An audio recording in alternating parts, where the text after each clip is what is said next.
Hello. Ayan, magandang gabi. Teka lang, kung naririnig ba tayo ng people. Alright, hello. Hello, magandang gabi po sa lahat. Ayan, live na naman tayo at maligayang pagdating sa ating ikasampung session na po. Magandang gabi, everyone. Welcome, welcome. O, tawagin nyo na yung inyong mga kaibigan, mga kaklase, mga kaaway, at iba pa na mag-join na dito sa ating live ngayon.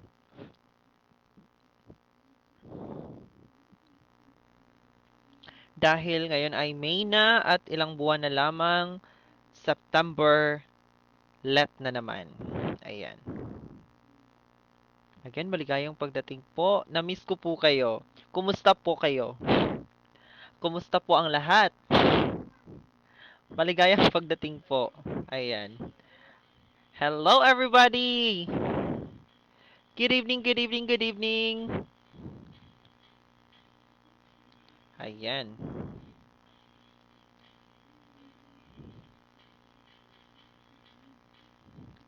Again, maligayang pagdating sa ating live.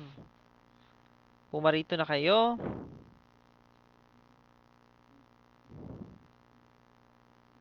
Hello guys! Ayan. Ayan ha.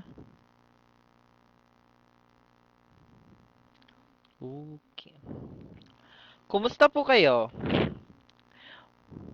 Na-miss kong mag-lecture. Okay. Hello everybody! Welcome, welcome po. Tag your friends now. Ayun, nagsirami na sila. Happy Wednesday, everyone! Happy Wednesday! I hope okay na kayo. Hello, good evening, good evening. Maayong gabi. Nga pala, paano ba mag-greet? Assalamualaikum, Idul Fitr para ngayon, Idul Adha. Yan. So, pagbati po sa ating mga minamahal na mga kapatid na Muslim. Maligayang pagdiriwang po ng Eid. Ayan. Alright, tag your friends now. Thank you so much sa mga nag-share. And don't forget to follow our live. Ayan. So, tulungan natin ang isa't isa. Tutulungan kita. Tulungan meron yung sarili mo ha. Hindi po pwedeng ako lang ang tutulong sa'yo. Or mag-rely ka lang sa sa review center. Kinakailangang meron ka ring technique at tactics kung paano mo ba i-attack ang mga questions. Ayan. Kasi pagdating ng actual board exam, wala na kami ron. It's you and yourself alone. Ayan. Wala na kami na magsasabi sa'yo na, oh, mali yan. Wala na. So you better study hard. Ayan, no? So tag down your friends. Comment nga kayo kung saan na nakaabot ang ating live. Ayan. Saang lupalop na kaya ito ng Pilipinas nakaabot? Thank you very much everyone. Ayan. Sa mga gustong sumali sa ating private group, mag-message lamang po kayo sa Lighthouse Learning Camp o di kaya sa aking Facebook account, FernJR Sanyal Francisco. Ay. Okay, good evening everyone. Welcome. Kumusta ang inyong preparation for the September 2026 let? Sir, napaka-stressful. Okay lang yan. It's part of the process. Pero kung napagod kayo, take a rest. Walang masamang mag-rest ha. Baka igi-guilt trip ninyo yung sarili ninyo na hala, hindi ako na gano'n, hindi ako nag-aral, baka hindi ako papasa. Hindi gano'n ha. It's okay na mag-rest, pero hindi po pwedeng sumuko. Kasi may pangarap ka, and that dream is for you and your family. Ayan. Gusto mo pang mag-DepEd? Ayan. Marami tayo na gustong mag-DepEd. Kaya, ilalaban natin yung pangarap mo. Magiging LPT ka sa Pasko. At that's your ticket to the world. Ayan. Hindi lang yan lisensya na pang valid ID. Yan ay yung ticket to the world. Yan. So, Sumali na kayo, magsunog na ng kilay. Huwag nang tatamad-tamad dahil ang success ay hindi pinagpabukas. Ano nga yung Filipino trait na ganyan? Yung pinagpabukas? O ayan, nagsimula na yung drill natin. Sige nga, pag sinasabi nating, ay bukas na lang ito, anong Filipino trait yan? Okay, that is manya na habit. Pag sinasabi naman nating, bahala na. Okay, that's ambivalent. Again, ambivalent. Now, pagka magaling lang sa umpisa, anong Filipino trait yan? Okay, yung parang jowa mo, nag-e-effort lang sa umpisa. Okay, that is ningas kugon. Forma over substance. Okay, yung forma over substance is that maganda yung forma pero walang laman. Parang ganon. Yung parang output na binibigay natin sa teachers natin na maganda yung design pero walang kalaman-laman. Ganon. Pagka ethnocentric, ano naman yon? Meron ako dito naririnig factory reset daw. Sinasabi natin ethnocentric. Sige nga. Ano kaya yon?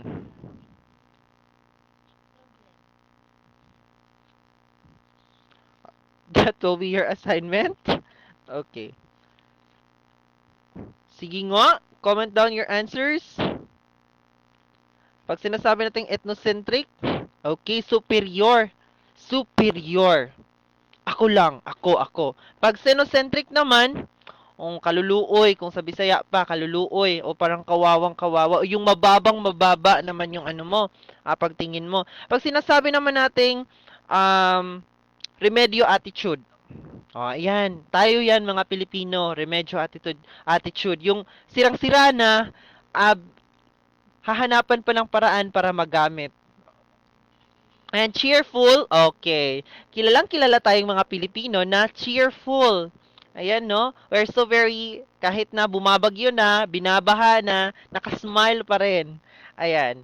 And also, kanya-kanya. What is that? Oh, that's the crab mentality. Yan ang dapat nating alisin sa ating mga sarili. Yung hindi tayo natutuwa pag may success yung ibang tao, yung parang hinihila natin yung isa't isa. So, sa darating na review, huwag kayong madamot ha. Pagka nanood kayo, itag nyo naman yung friends ninyo. Kasi ang sarap pumasa pagkasama mo ang friends. Ayan. Kahit yung mga plastic friends. Kidding aside. Alright, good evening Philippines and welcome to Lighthouse Learning Camp. This is Professional Education Session 10. So let's start with number 1. Okay, ready? So, kumuha na kayo ng papel, ballpen, o kung saan man kayo ngayon, manunood sa ating live. Okay, let's start. A teacher gives rewards to students who submit assignments on time. What theory is applied? A. Behaviorism. B. Constructivism. C. Humanism. D. Progressivism. Uulitin ko. A teacher gives rewards to students who submit assignments on time. What theory is applied? A. Behaviorism. B. Constructivism. C. Humanism. D. Oh my God. Progressivism. Alright. Comment down your answers or write down your answers kung saan ka man ngayon. Ayan. Sa mga nag-message po, I will be replying your messages pagkatapos ng ating live. Okay. Ano kaya ang sagot ng taong people?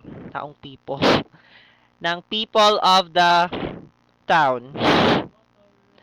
Ano ang sagot? This is, yes, it's a behaviorism. Okay. Now, pag sinasabi nating behaviorism, that focuses on reinforcement and observable behavior. So one of it is reward because that is for to encourage students to repeat desirable actions.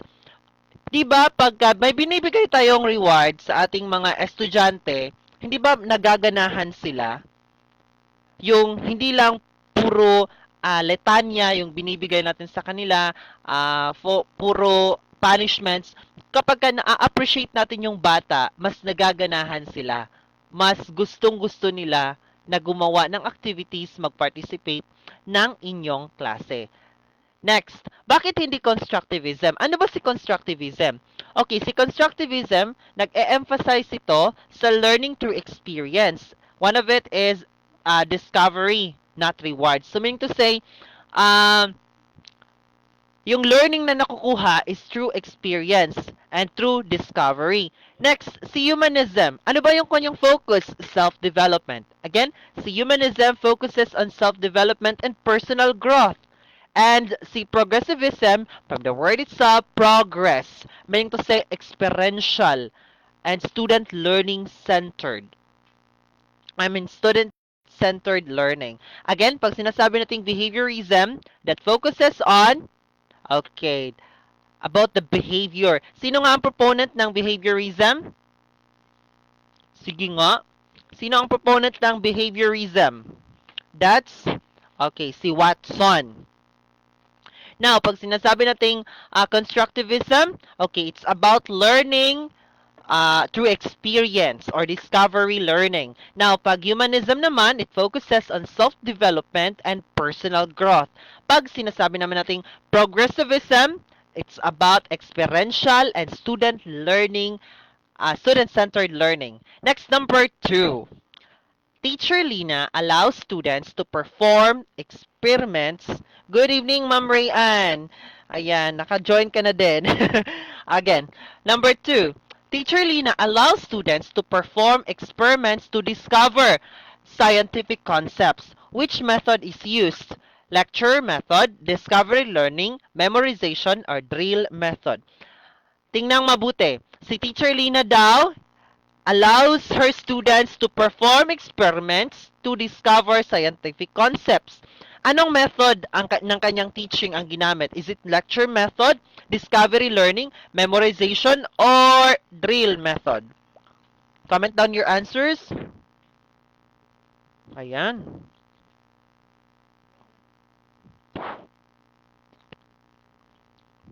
Please don't forget to like our live, and also please don't forget to share this one and follow our page. Thank you so much po. So ano kaya ang sagot ng ating people of town? People. Sige nga. Ayan, nagsirami na sila. Thank you very much. Okay, this is very good. It's discovery learning. Bakit discovery learning? Because you're allowing your student to discover. Ayan, that's simple as that. Discovery learning. Ano ba yung lecture method? That is a teacher-centered. So, ibig sabihin, si teacher lang lahat. Ang spotlight ay na kay teacher. Yan pa ba ang ating way of learning ngayon? Hindi na. Again, hindi na. Dahil ngayon, we are already a student-centered na po. Ayan, student-centered. Ano na lang ang role natin mga teachers? Sige nga sa actual classroom. O kung may mga nag-teach na dyan sa private school. Sige, ano na ang role? Role ng teacher. Sige nga. Gusto kong makita ang inyong mga sagot. Tayo na lang ay isang mga unsa, mga cute nga bata. Tayo na lang ay mga, okay, facilitators. Yan. Okay, pag discovery learning, of course, you let your students explore. You let your students dig deeper. You let your students share what they discovered. Next, memorization. That's a lower order thinking skills. Bakit? It's just recalling. It's just recalling. Okay. Next, drill method. Oh, that's still para lang din yang memorization because it focuses on repetition and practice. Yan dapat ang gagawin ninyo araw-araw. Nagdi-drill. Kahit sa mga sarili ninyo. Ayan. Magsusulat kayo sa mga maliliit na tawag dito, placards. Tapos doon ninyo isusulat yung question na may sagot, i-drill ninyo yung inyong mga sarili. That is very effective, especially in preparing for the LET. Okay, next. Number 3. A teacher notices that a learner is frequently absent because of financial difficulties. What should a teacher do? Okay, ikaw na guro, na, na-notice mo na yung iyong estudyante ay palaging absent dahil mayroong financial difficulties. Ano ang gagawin mo bilang guro? Ano nga ang pinakamabisang paraan sa pagsagot ng Prof. Ed? Dapat si teacher ay mabait, idealist, hindi after sa salary, at napaka-devoted na teacher. Ayan. Sige. A. Ignore the learner. Oh, you ignore the learner. Wala ka naman pakialam. Di mo naman yan anak eh. Bakit mo siya parang pinoproblema? Next. Publicly criticize the learner. Oh, tuligsain mo. Oh, bakit ka palaging absent? O, ganyan, ganyan. O, ipahiya mo yung bata para matulpo ka. Next, understand the situation and provide support. Sige, sige, unawain mo si bata. Tapos, bigyan mo ng kaunting support. Ayan. Automatically fail the learner. O, parang college. Ano ba yan? Sige, absent na ng 3 beses. Sunod-sunod. O, i-drop mo na. Ganun ba dapat? Sige nga, ano ang sagot? Ano ba, saan ba dito ang idealist na teacher? Sige nga. Si teacher daw. Oh, halimbawa kayo, kasi ako naranasan ko to nung ako'y nagtuturo sa isang private school, no? Na mayroon akong estudyante na wala siyang baon. So, kahit yung allowance ko is napakaliit, I still give him 5 pesos para may mabili lang siya na pagkain. Ayan. So, that's the life of being a teacher. Kayo, pagka papasok ng DepEd, we will meet this kind of scenario. Mas worse pa nga nito. Kasi yung iba, meron pa dyan na mga naabuso, na mga bata, yan. You have to be very, that's why, as a teacher, we should be very sensitive enough and understandable.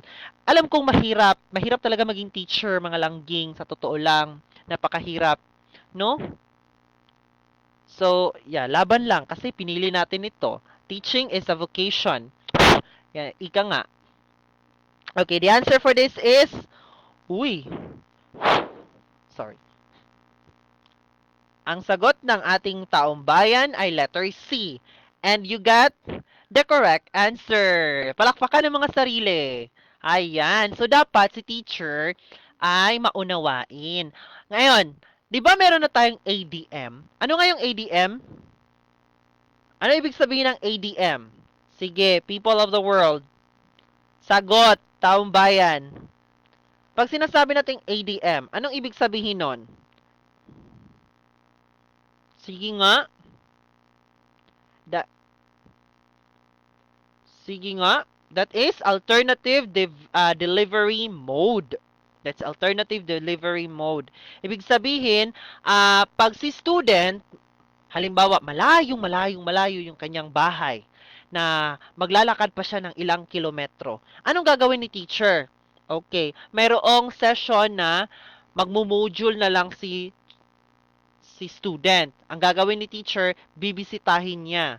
Okay, that's one. 'Di ba nung pandemic, ano yung ating learning modality? Naging modular. Kasi hindi tayo makalabas.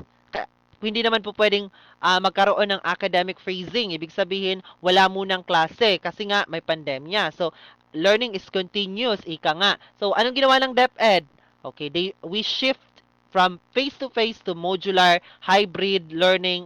Pag sinasabi ng hybrid, it's a mix of modular and face-to-face. Meron na ngayon, open high school.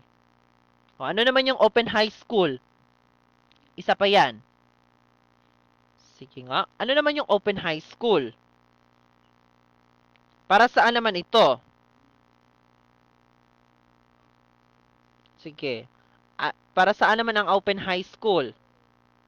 Okay, this is a distance learning alternative for secondary students. Ibig sabihin, meron noon lamang mga days na pwedeng pumasok ang bata. Halimbawa, sa school na ito, si School A, 3 days pwedeng papasok ang isang bata. So, 3 days lang siya papasok. Yung remaining 2 days, magmo-module siya. Applicable ito sa mga estudyante na out of school youth, yung mga working students. So, yun, binibigyan sila. Kasi hindi naman po pwedeng i-disregard natin yung mga bata. Kasi meron talagang mga estudyante na nag-aaral habang nagtatrabaho. Kasi some of them are ano tawag nito? Self-support. Sila yung nagpapaaral sa sarili nila. Minsan, breadwinner pa yung iba. So, di dapat natin i-disregard yun. We will hinder their dreams. We have to support. That's the very purpose of Open High School. Ayan. And also, the ADM. Kaya, teacher, kapag may ganito kang estudyante, ang gawin mo ay unawain yung kanyang sitwasyon. And, kung may maibibigay tayo, we have to provide. Yes, that's the reality of being a teacher. Ang mas masaklap, no, kaunti na nga lang yung ating sweldo, yes po, at we have a very low low salary sa totoo lang. Napaka-low ng ating salary. Kasi nga entry level is 31,000 something. And that is not 31,000 full. Meron pa yung mga deduction, taxes and everything. So ayun, napakaliit ng inyong kaya pwede lang yung teacher 1 is para sa mga single teachers like us, no? Pwede yan, mabubuhay ka. Pero how about those mga married teachers natin or mga may pamilya na hanggang ngayon teacher 1 pa din. So, ang hirap. Ayan. Alright, next number 4. Okay. During class discussion, students actively share ideas and opinions. Which classroom environment is shown? A, teacher-centered. B, democratic. C, authoritarian. D, passive. Again, during class discussion, students actively share ideas and opinions. Which classroom environment is shown? Is it teacher-centered, democratic, authoritarian, or passive? Sige nga. O ikaw, anong uri kang teacher? Wala sir, pretty lang. Sige nga. Anong uri ka bang teacher? Uy, nagsirami na yung ating mga viewers. Thank you very much. Alam nyo, na-overwhelm pa din ako. Kapag ayan. Maraming salamat po sa mga nag-follow ng ating live. Thank you very much. Oh my God. maraming salamat po. Thank you so much. Ayan. Sige, anong sagot? Alam mo nyo, meron ako ditong isang silent viewer na working reviewee ito. Sana man pumasa ka talaga. Ipagpapanalangin ko sa Diyos. Actually, kayong lahat. Full-time reviewee kayo or working, wala ako sa posisyon na i-disregard yung inyong pagsisikap. Kasi dyan din ako galing. Nakita ninyo yung isang teacher nag-viral yung kanyang post. Bibilib ako sa isang top-notcher na self-review. Hindi ako agree sa kanyang post. Oo, nakakabilib na self-review, nag-top. Pero, again, we should not disregard those top-notchers na nag-review center kasi nagsumikap din sila. Naghirap din sila. Yun. Kaya lahat kayo. Kaya pumasa lang. Kay 75, I'm so proud of you. Ayan. Kasi hindi kaya biro, no, ang mag-take ng let. At totoo lang, nangangarag ka, kinakabahan ka, maiiyak ka na lang ng di sa oras, kahit gaano ka pa kabarako, iiyak ka talaga. Ayun. So, yeah. What's the answer? Bakit nagsikonte ang inyong mga comments? Ano ang sagot ng ating taong bayan?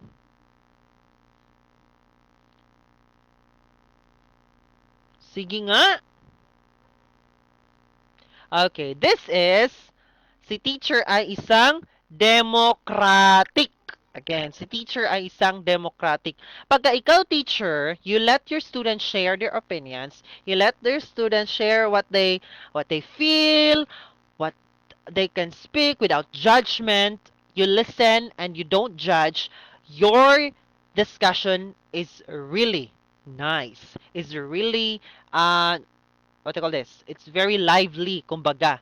Kasi, naa-assure ng estudyante na kahit mali yung aking sagot, hindi ako pagtatawanan ng teacher.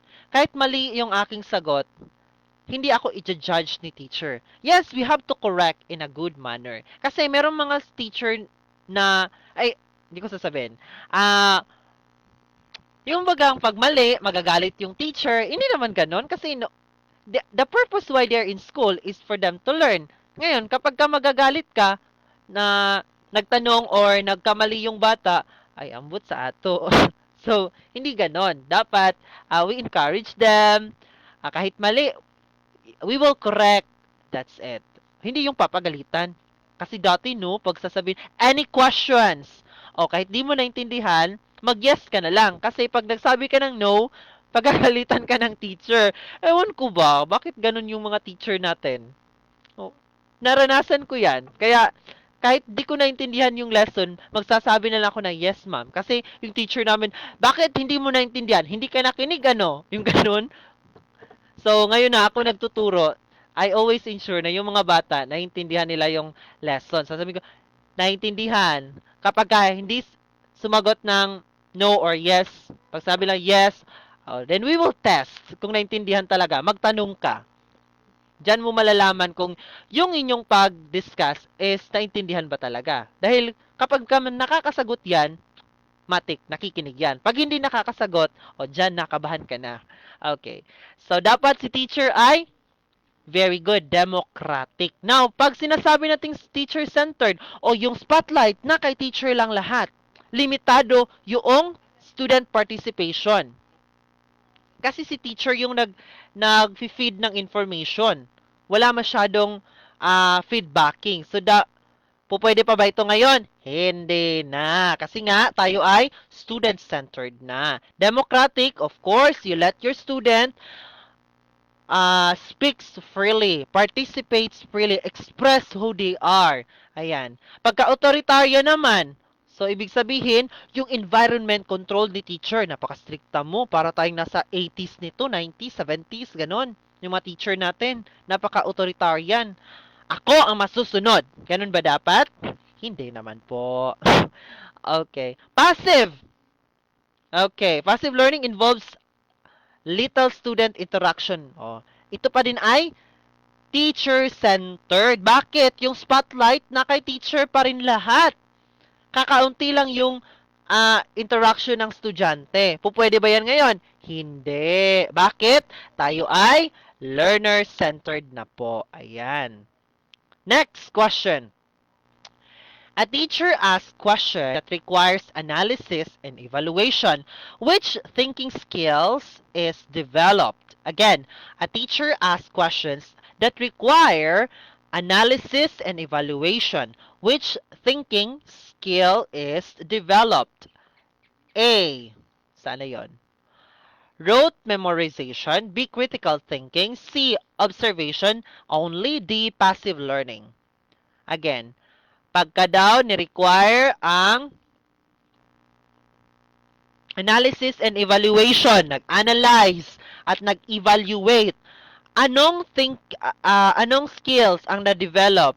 Is it memorization, critical thinking, observation only, or passive learning? Kita, anong sagot ng taong bayan? Nagsikunti sila. Anyway. Thank you so much, everybody. And please don't forget to like our FB page. Ayan. Meron din po kaming private group. Sa mga gustong sumali ng ating private group, message nyo lamang po ang aking account, Fern JR Sanyal Francisco, o ang Facebook page na ito na nagla-live. Magre-reply ako pagkatapos ng session. Yan, no? Meron din po kaming YouTube channel, Lighthouse Learning Camp. At doon din po sa aming TikTok account, St. Francis Learning. Ayan. Please don't forget to follow. Maraming salamat po sa patuloy ninyong panood ng ating live. Ayan. Maraming salamat.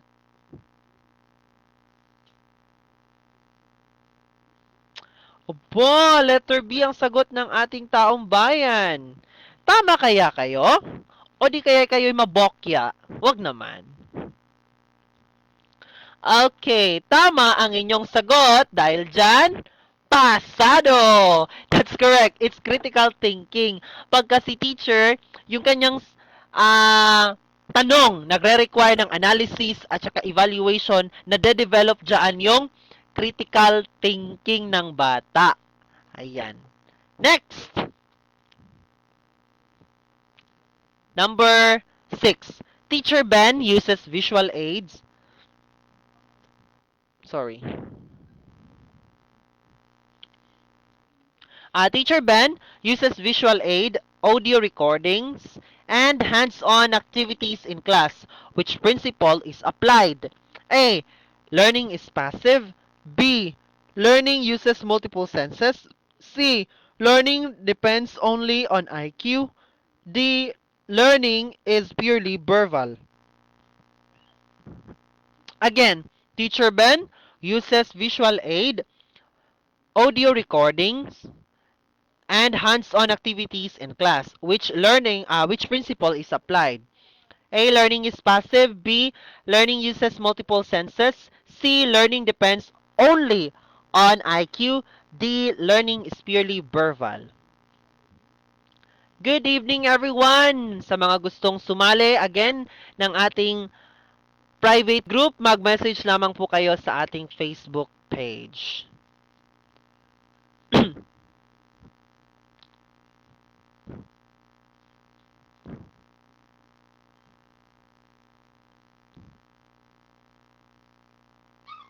Dapat actively engage yung student. Yes, tama po. That's true. Okay, anong sagot ng ating taong bayan?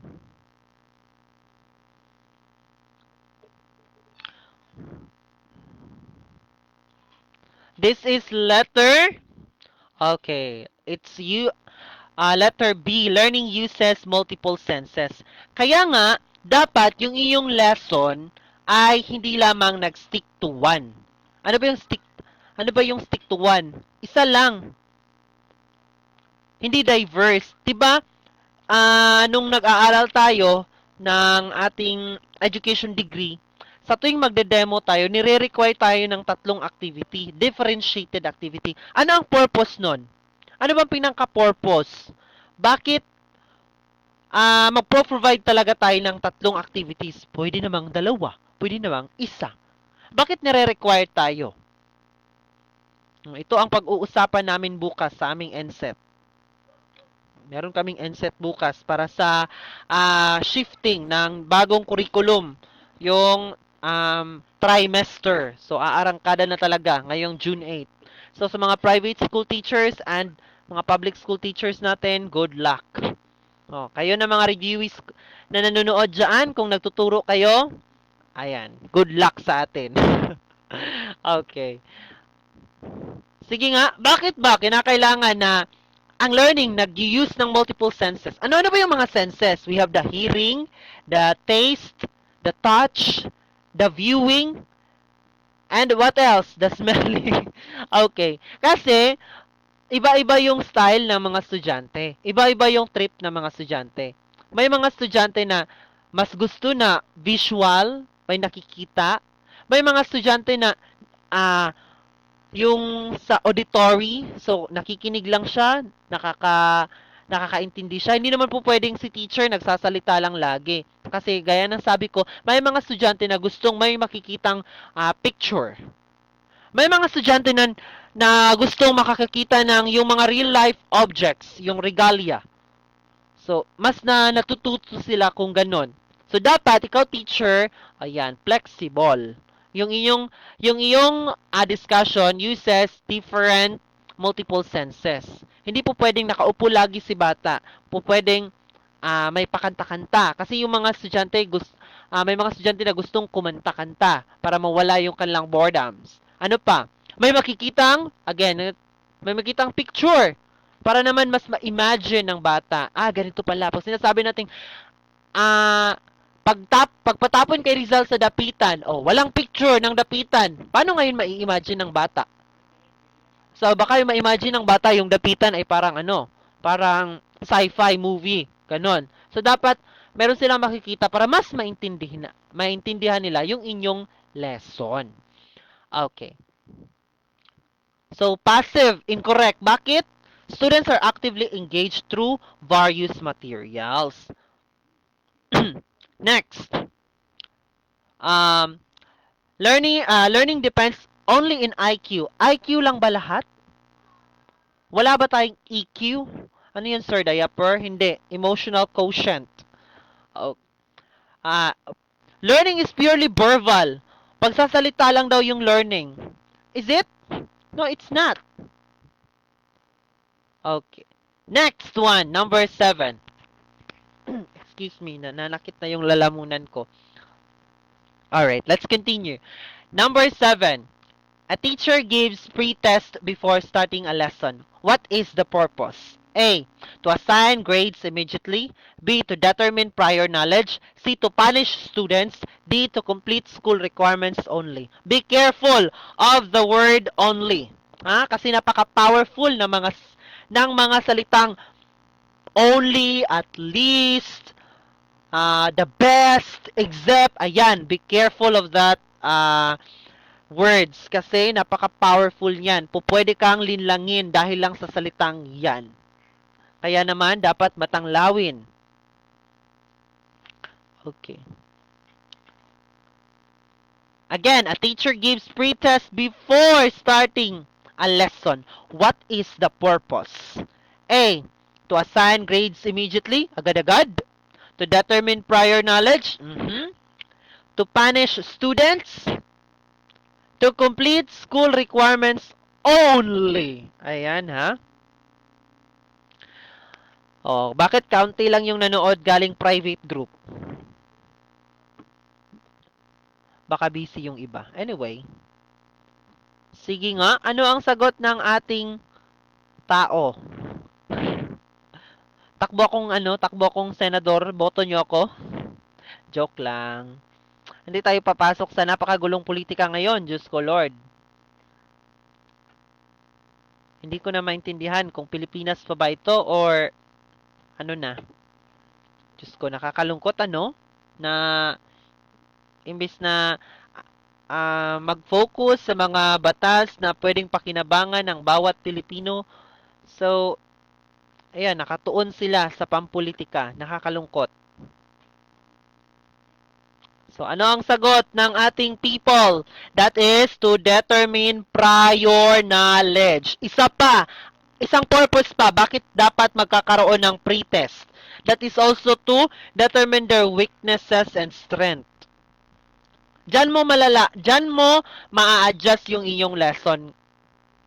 Kung itong lesson ba na, yung dinesign mo ba na curriculum mapping is kailangan mong i-implement yun lahat or mayroon kang i-adjust. Kasi kapag marami ang mababang score sa pretest, yan ang isang senyales na dapat ang inyong teaching strategy ay i-adjust mo. Pero pag mataas, sige, go. Yun yung purpose. Pag sinasabi naman nating an assessment na binibigay pagkatapos ng term or unit, ano naman yon? Again, assessment na binibigay natin pagkatapos ng term or unit. O, example, grading test. Ngayon, term na. Term assessment. Ano naman yon? That is summative assessment.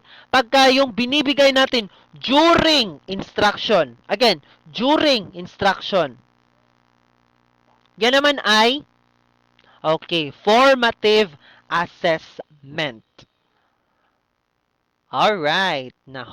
Text number 8. A student studies hard because she enjoys learning new things. What type of motivation is shown? Again, a student studies hard because she enjoys learning new things. What type of motivation is shown? A. Extrinsic motivation. B. Negative motivation. C. Intrinsic motivation. D. External motivation. Again, a student studies hard because she enjoys learning new things. What type of motivation is shown? A. Extrinsic motivation. B. Negative motivation. C. Intrinsic motivation. D. Internal motivation. Ayan. Please don't forget to follow our live. Maraming salamat. Sa mga gustong sumali sa ating private group, mag-message lamang po kayo sa Lighthouse Learning Camp. Doon po naka-upload ang aming mga mock exams and also mga let notes. Ayan. Kung gusto nyong sumali, please message Lighthouse Learning Camp o yung aking account, Fern JR Sanyal Francisco. Oh my God, na-overwhelm ako sa mga bagong followers. Maraming salamat po. Thank you so much, everyone. Oh my God. Thank you so much. Magwa 1K na tayo. Sana umabot. Thank you. Ayan. Ano kaya ang sagot ng ating taong bayan? Okay. Maya-maya lamang ay makakat yung ating live. So, magla-live ulit kami para makontinue. Kasi, ewan ko kung bakit. Anyari sa Facebook ngayon. So, manood na lang kayo. Ayan.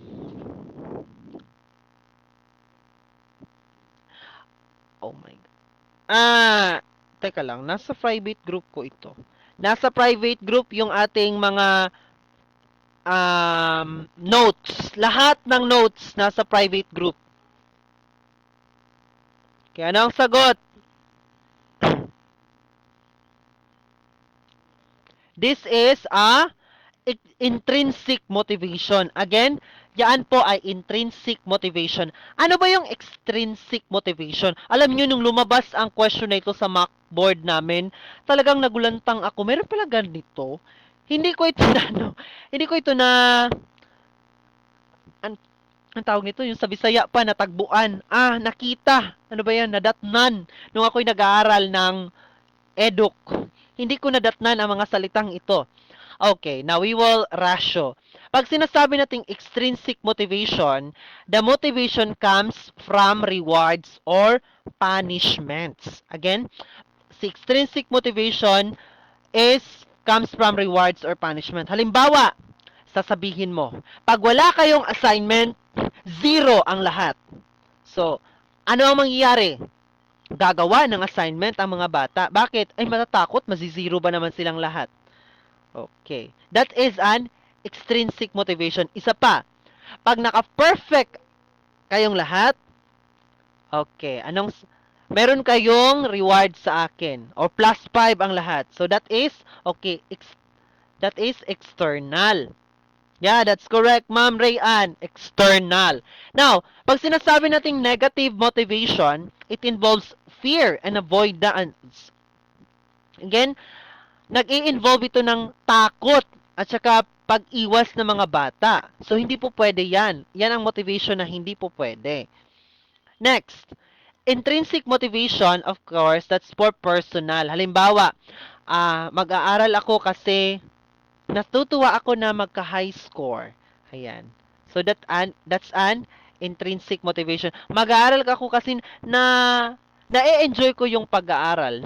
Magbabasa ako kasi parang nawawala yung stresses ko. Okay, that's an intrinsic motivation. Within yourself. Again, within yourself. Internal naman yon. Now, internal motivation, that's still the same as intrinsic motivation. Ibig sabihin, yung motivation mo ay sa sarili mo mismo. Samantalang yung extrinsic motivation, na mo-motivate ka dahil meron kang makukuha. So, halimbawa, sasabihin ng nanay mo, kinakailangan pag makatap ka ngayon dahil bibilhan kita ng bagong cellphone. O, di ba? Yung bata, mag-aaral ng maigi kasi nga bagong cellphone eh.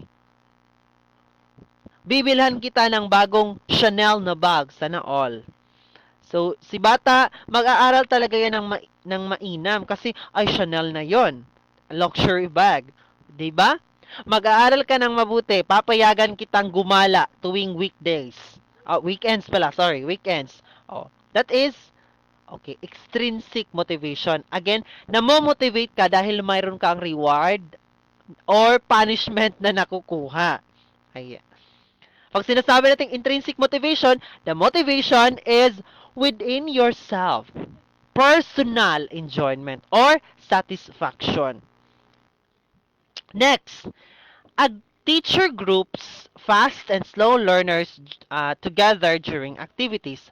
What is the purpose? O si teacher daw, naka-divide yung groups. Kumbaga, sa isang grupo may fast learner, may slow learners. Ano ang purpose?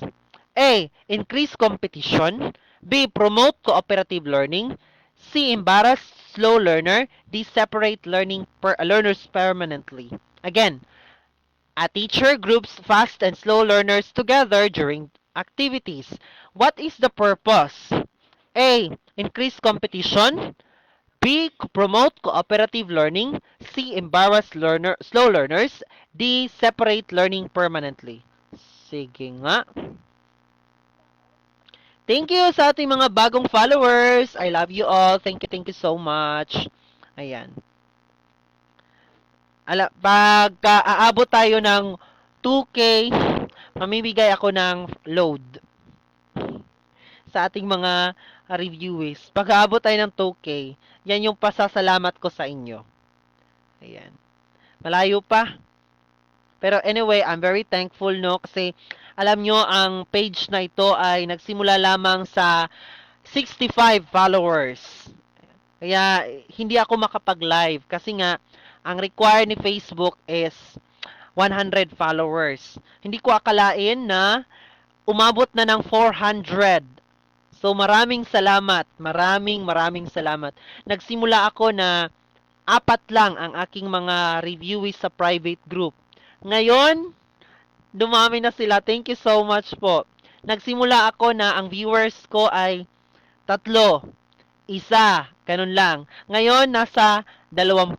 Maraming salamat. So, ayan. Kaya kayo, kapag makakuha kayo ngayon ng mababang score, wag agad kayong ma-disappoint. Kasi nga, that's still a review. Okay lang magkamali sa review, wag lang sa actual board exam. Ayan ha. Kasi merong iba sa atin, parang nalolow moral ka agad kapag hindi papasa sa mock test o sa mock board. Hindi. Kasi ganun talaga. Nung nagre-review ako, sa totoo lang, yung score ko is hindi nangangalahati. Sa totoo lang. Pero, talagang nagsumikap ako. Kasi nga, yung mga nakuha mong score, ibig sabihin, meron ka hindi ka na 0, ibig sabihin, may nalalaman ka pa rin, may natutunan ka. Yun yung pinaka-purpose na nagre-review ka. Yan. Kasi baka, dadagdag yan sa stresses mo. Kasi, hindi ako makaano, ganyan. At kung ano-ano pa. Hindi naman. Again, okay lang magkamali sa review. Wag lang sa actual board exam. Okay, ano ang sagot? Wala akong nakikitang sagot ng ating mga tao. Ayan na.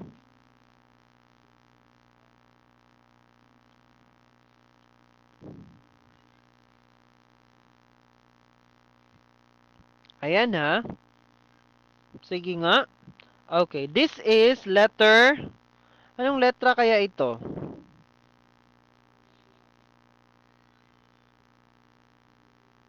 Okay, this is very good. It's letter B. The very purpose kung bakit natin pinapangkat yung mga slow learners at saka fast learners natin to promote cooperative learning. Kaya nga ayaw ko yung 'di ba may mga teachers na gusto nila group yourself by your own. Yung baga free kang mamili ng group. Ayaw ko 'yan. Bakit? Una sa lahat, walang equal distribution. So, yung mga slow learners natin, walang makakatulong sa kanila, walang assist sa kanila. So, dapat, ikaw mismo ang mag-group. Ibig sabihin, counting. So, 1, 2, 3, 1, 2, 3, ganun dapat. Kasi, merong equal distribution dyan. Or, meron pang isa. Ikaw pa rin yung mag-group, pero, separate mo muna yung mga, alam nyo na, fast learners na mga estudyante. unahin natin i-count yung mga medyo slow learners. Bakit? Para meron pa ring equal distribution. Para pagdating sa hands-on activities, lahat ng mga yun ay magsisikilos. Kasi pagka example, honors lahat or mga fast learners lahat, o they, alam na yon, lamang na lamang na. Eh, paano ngayon yung mga slow learners natin? So, parang nanineglect sila. Parang nawawalan sila ng halaga. Parang ganun. So, kaya teachers pagka nasa actual na kayo, classroom, iwasan ninyo yung groupings na yung mga bata mismo yung pipili. Kasi alam niyo, ang tendency niyan ay yung mga matatalino, yan lang din yung magsasama-sama. Yung mga medyo pasaway nating estudyante, of course, magsasama-sama lang din yan. Kasi nga, birds of the same feather flock together. So, yan. Iwasan ninyo yan kasi walang actual, hindi na pro-promote ang cooperative learning dyan. Next. Okay. Saan na tayo? Alright, let's have number 10. Our last item. Sir, 10 lang? Opo, 10 lang po. Okay. A teacher consistently demonstrates honesty, fairness, and punctuality. Which quality is shown? A. Bias. B. Professionalism. C. Negligence. D. Favoritism. Again, a teacher consistently demonstrates honesty, fairness, and punctuality. Which quality is shown? A. Bias. B. Professionalism. C. Negligence. D. Favoritism. Sige nga.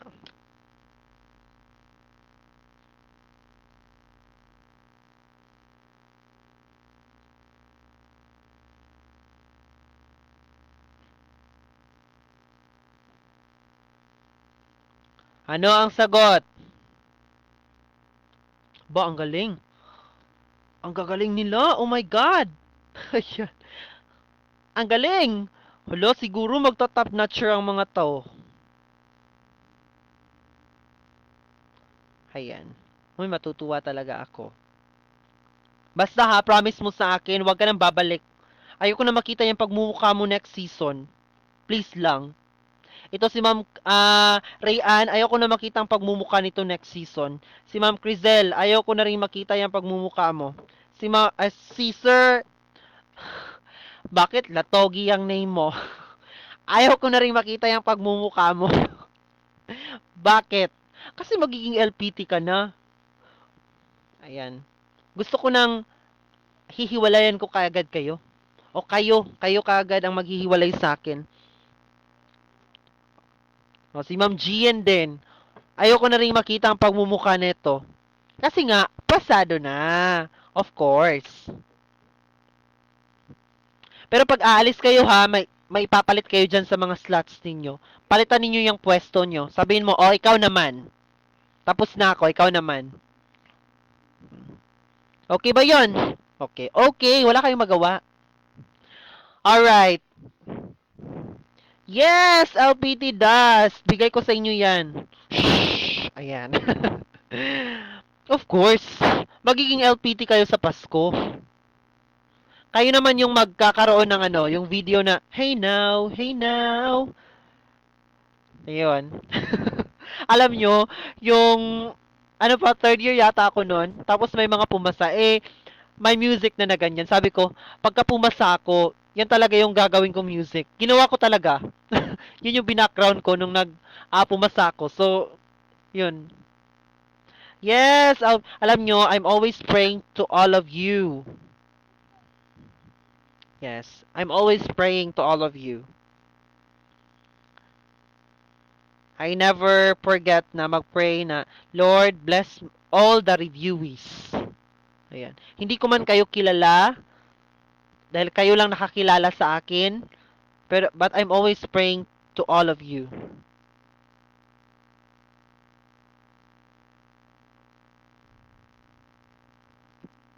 Ayan.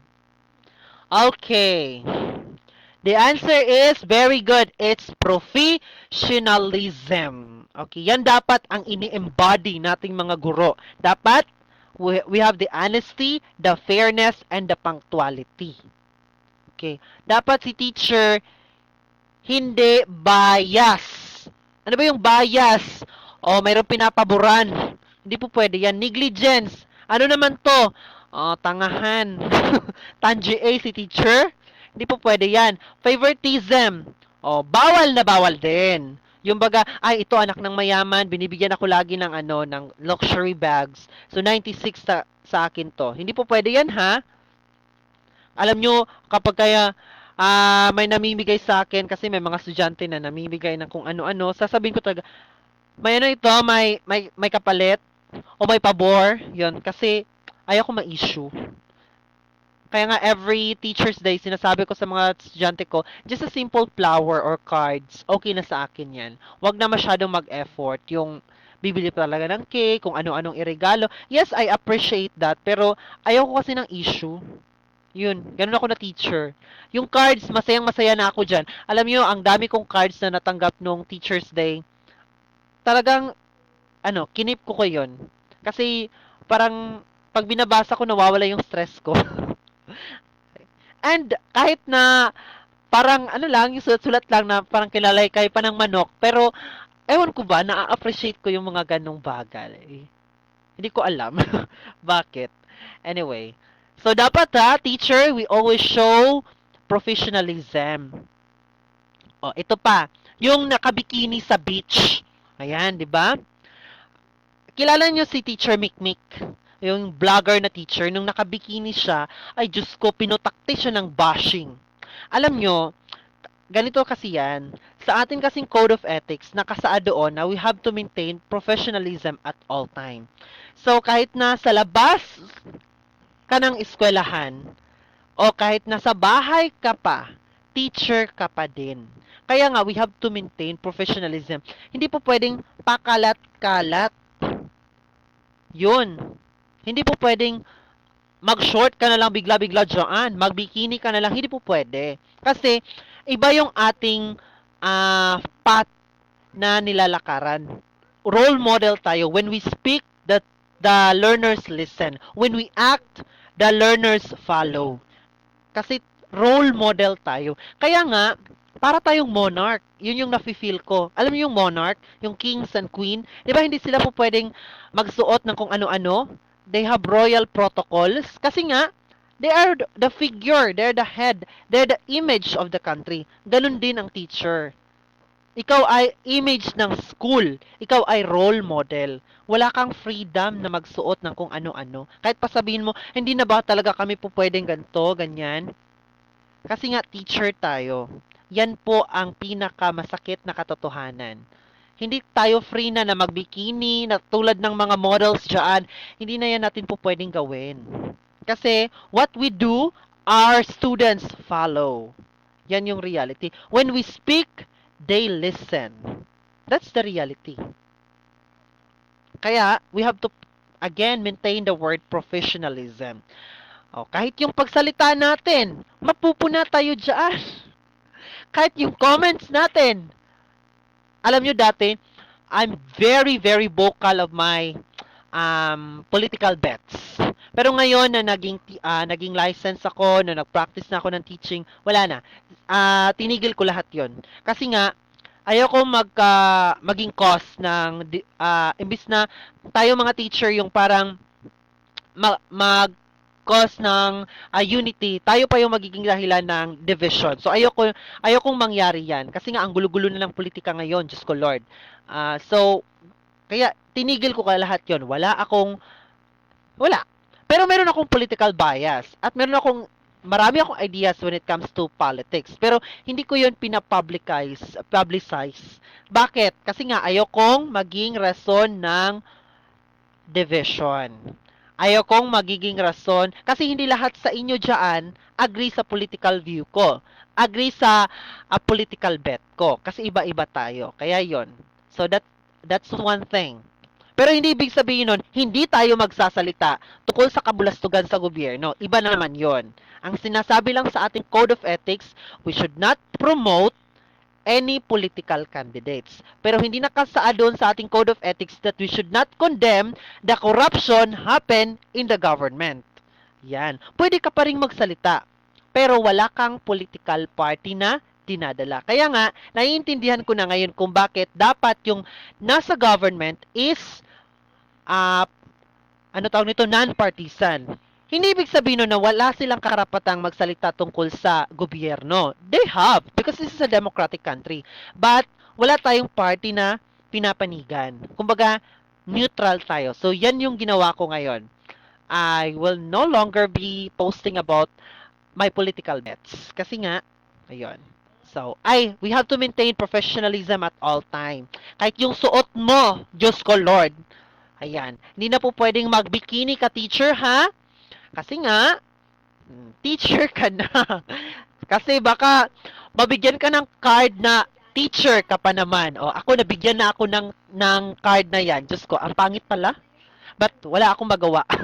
Kasi itong pinili ko. Itong profesyon ang pinili ko. So, ayun. I have to accept that one. And that's also the prayer that I ask to God na maging licensed teacher, maging teacher. So, I have to embody that one. This is already the vocation na pinakasalan ko. So, yeah. So, ganun din dapat kayo ha, maging honest kayo sa inyong profesyon. You have to maintain professionalism at all time. Hindi po pwedeng mabait lang kayo ngayon kasi nagre-review. Pagka pumasa na, ayun, tutubo na naman yung sungay. Hindi ganun ha? Please lang teachers ha. You are the role model of our learners, the role model of the society. You are expected, again, expected to do change in society. Napakabigat na mission yan. Kaya nga, the noblest profession is very good teaching. Saan nagmula ang salitang vocation? Comment kayo dyan kasi nagsasalita ako dito pero yung mga litanya ko is mga board exam questions pa din. O yung vocation, saan nagmula ang salitang vocation? Sige. Comment down. Parang nalilate yata yung live ko. Sige nga. Yung vocation, saan nagmula yon? Nagmula sa salitang vocare. Okay, very good. Nagmula sa salitang vocare. Alright. So, hindi ba sa ating Code of Ethics, nakasaad yan? Malinaw na malinaw. Yan. So, we are expected to be, hindi lang tayo role model ng paaralan, role model din tayo ng komunidad. Kaya nga ngayon, kahit dito sa aming locality, I act as normal as it is. Kasi nga, mahirap na, teacher na ako eh.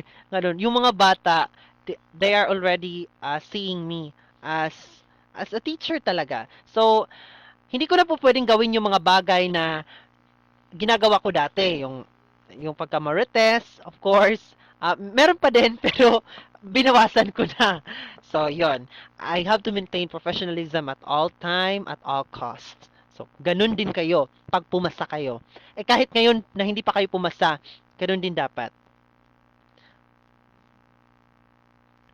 Ay, wala na pala. Oh my God. Tapos na. Oh, dito pa. Alright. So, with that, we're done with our 10-item quiz.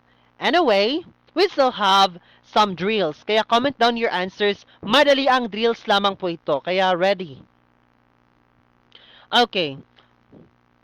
So, ready? Ready? Okay. Anong batas ang K-12? That's 10, 5, 3, 3. Again, it's 10, 5, 3, 3. Very good. Now, anong batas ang DepEd Law? Anong batas ang DepEd Law? 9155. Again, it's 9155. Anong batas ang CHED? Anong batas ang CHED? That is 7722. Again, 7722. Very good. What are the parts of the objectives? Ano ang mnemonics niyan? That is Osleia. O for objectives. Sorry, parts of lesson plan. Sorry. Parts of lesson plan. That is Osleia. O for objectives. S for subject matter. L for learning activities. E for evaluation. A for assignment. Blueprint of teaching. That is lesson plan. Again, blueprint of teaching. That is lesson plan. Now, parts of objectives. We have the A, B, C, D. Say it again. A, B, C, D. Ano ba yon? Audience, behavioral, criterion, and degree of acceptable index. Again, it's audience, behavioral, criterion or condition, degree of acceptable audience. Now, sir, saan naman si cognitive, affective, at saka psychomotor? Under yan siya sa behavioral. That's for the cognitive. Saan nga? Ano nga ang cognitive domain? That is for the knowledge. That's the knowledge. The affective. That's for the values. The psychomotor. Ano naman yung psychomotor? O yung paggalaw.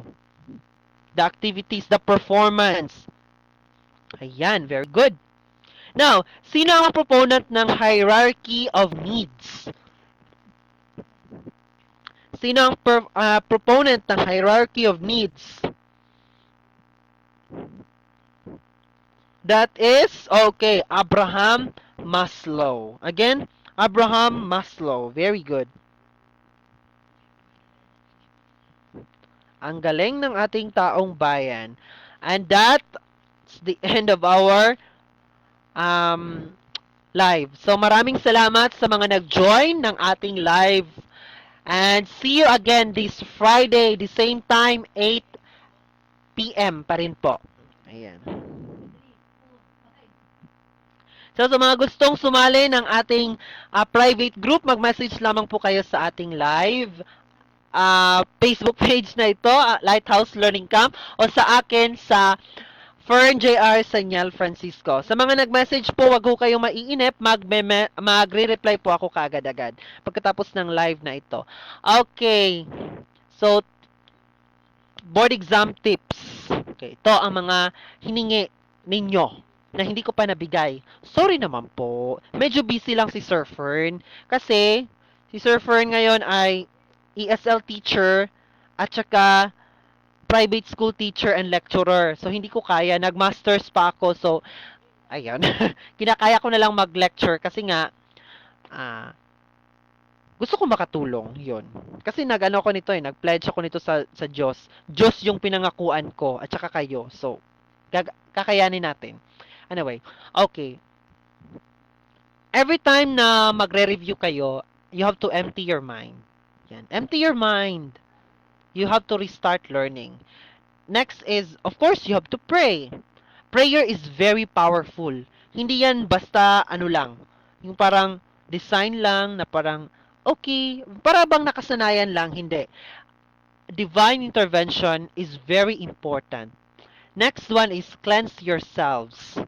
Again, cleanse yourselves. Bakit? Kasi pag nagre-review ka, maraming distraction, yung evil ba, hindi ka tatantanan yan.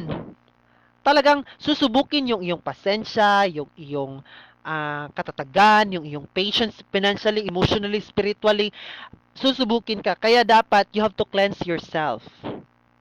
Yan. Kalimutan mo na yung mga anger issues mo, you have to let go everything. Para pagka nag-review ka na, peaceful yung iyong utak. Then, you have to pray kasi we have to ask guidance from the Lord. Kasi wala tayong magagawa. Siya lang yung nagmamay-ari sa lahat. Siya yung nakakaalam sa lahat. Kaya next is humble down yourselves, no? Humble, be humble.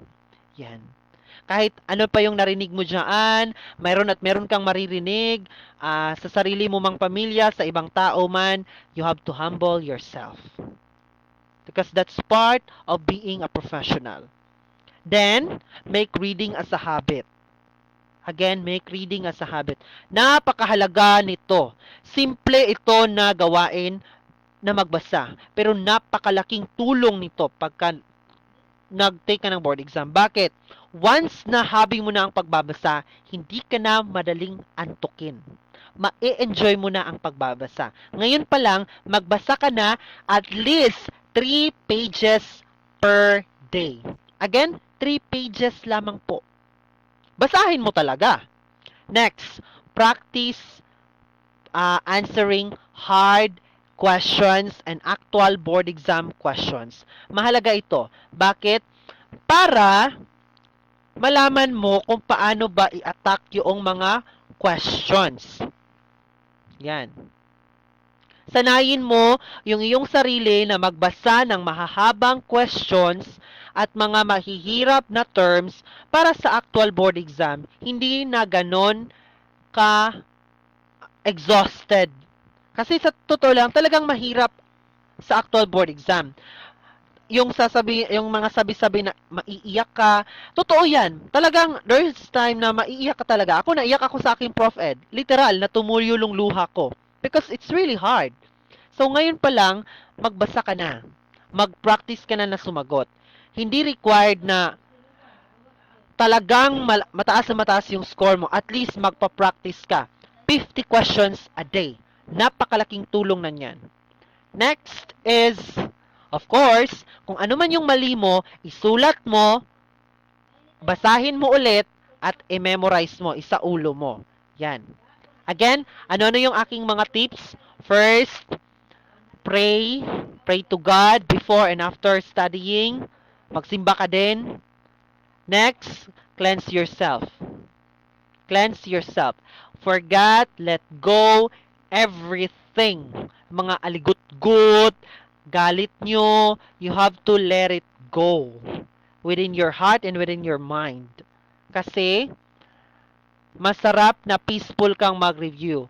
Next, read, read, read, read. Basa, basa, basa, basa. Make reading as a habit.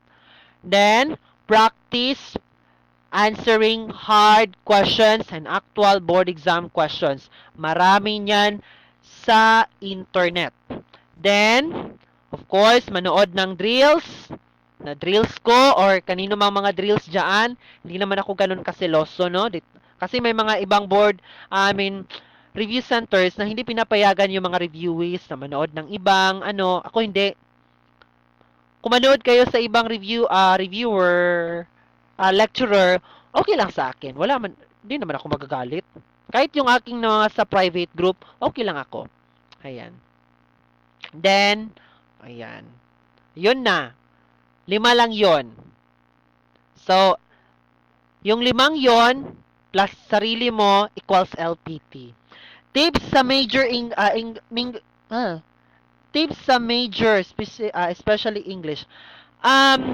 Para sa mga English major, i-familiarize ninyo yung ating mga major subjects. Ang English major po ay nahahati ito sa 3 category. We have the theory, the literature, and the methodology. Sa susunod na lecture, ibabahagi ko kung ano ba yung nasa theory, literature, and methodology. Ayan. Huwag kayong masyadong mangarag-ngarag sa major kasi iba ang atake ngayon sa board exam. Mas pinahihirapan na nila ang Prof. Ed. Talagang lalagapak ka sa Prof. Ed. Yung major, usually yung mga tanungan ay nasa methodology. So, yun. You have to familiarize speech and theater arts, language education research, technical writing, campus journalism, at marami pang iba. Ayan. And sa mga gustong sumali ng ating private group, mag-message lamang po kayo sa ating Facebook page at saka sa akin. O, diretso na lang sa aking Facebook account, Fern J.R. Saniel Francisco. Magme-message po ako kaagad-agad. Ayan. So, for this evening, sa ating 10th session, maraming salamat sa mga nanood, nagstay, maraming salamat po. And Please say this one. I state your name. Fernando J.R. Senyal Francisco. LPT. Sigaw mo. LPT. Lakasan mo pa. LPT. Ayan. Alright. Ipapasa mo ba ang board exam? Yes, ipapasa mo. Hindi ka na babalik sa akin. Hindi na. Ayoko na makita yung pagmumukha mo. Ayoko na. Umalis ka na. Pagkatapos ng December, Diyos ko, umalis ka na. Tsaka iwan mo yung kapalit mo. Yun lang. Huling board exam mo na ba ito? Yes, huling board exam mo na ito. Hindi ka na babalik. Isumpa mo na yung board exam. Hindi na ako babalik sa'yo. Ayoko ng mga rangarag. Ayoko nang umiyak hindi sa oras. Papasa ka ba? Papasa ka. Magtatap ka ba? Yes, magtatap ka. Sigaw mo, magtatap ako. Sigaw mo pa. Lakasan mo pa. Ayan, magtatap kayo. And with that, maraming salamat po sa inyong panonood sa pag-join ng ating live. I love you all. Thank you so much. LPT sa Pasko. Magpapaskong lisensyado. Ayan. LPT dasalan yung lahat. Ayan. Thank you po. Maraming salamat. And sa mga nag-message, wait lamang po ha, magre-reply po ako sa inyo. Love you all. Thank you so much, my dear campers. Good night and God bless you all. Love you all. Mwah.